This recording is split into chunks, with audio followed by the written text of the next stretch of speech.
Salam saudara dan saudari yang terkasih dalam Tuhan kita Yesus Kristus. Salam jumpa bersama saya Arianus Kalakmabin, siswa SMP Seminari Petrus Van Diepen. Saya akan membawakan renungan singkat yang terinspirasi dari Injil Matius bab 25 ayat 31 sampai 46.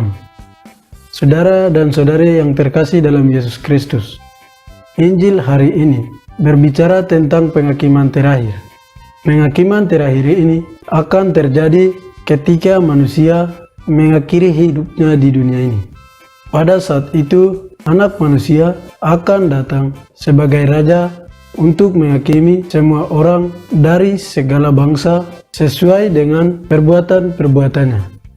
Sebagai seorang hakim yang bijaksana, tentu Yesus akan menghakimi setiap orang dengan adil.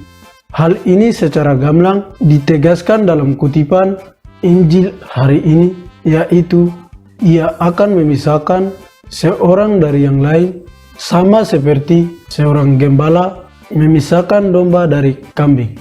Domba-domba akan ditempatkan di sebelah kanannya dan kambing-kambing akan ditempatkan di sebelah kirinya.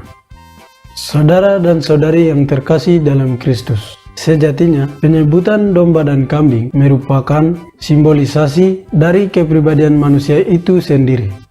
Yang termasuk dalam kelompok domba adalah mereka yang senantiasa hidup sesuai kehendak Allah. Mereka senantiasa berempati dengan sesama yang kelaparan, yang kehausan, yang terlantar dan miskin. Yesus sendiri dalam Injil hari ini menyamakan dirinya dengan orang-orang miskin, orang lapar dan haus akan makanan dan minuman, dan juga sebagai orang asing yang selalu diterlantarkan. Sedangkan mereka yang termasuk dalam kelompok kambing adalah kumpulan orang-orang yang bersikap apatis dan tidak peduli dengan penderitaan sesama yang ada di sekitar mereka.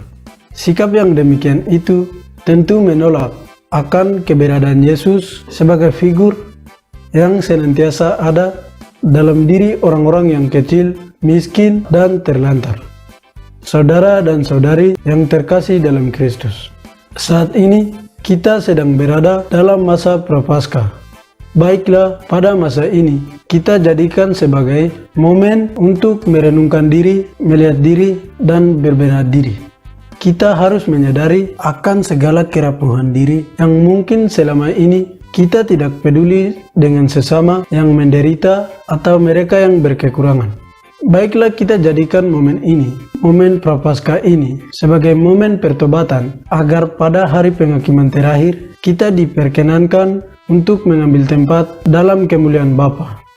Semoga di masa Prapaskah ini kita juga diajak untuk bersolidar dengan sesama dan mendoakan mereka yang tengah mengalami konflik peperangan yang terjadi antara Rusia dan Ukraina.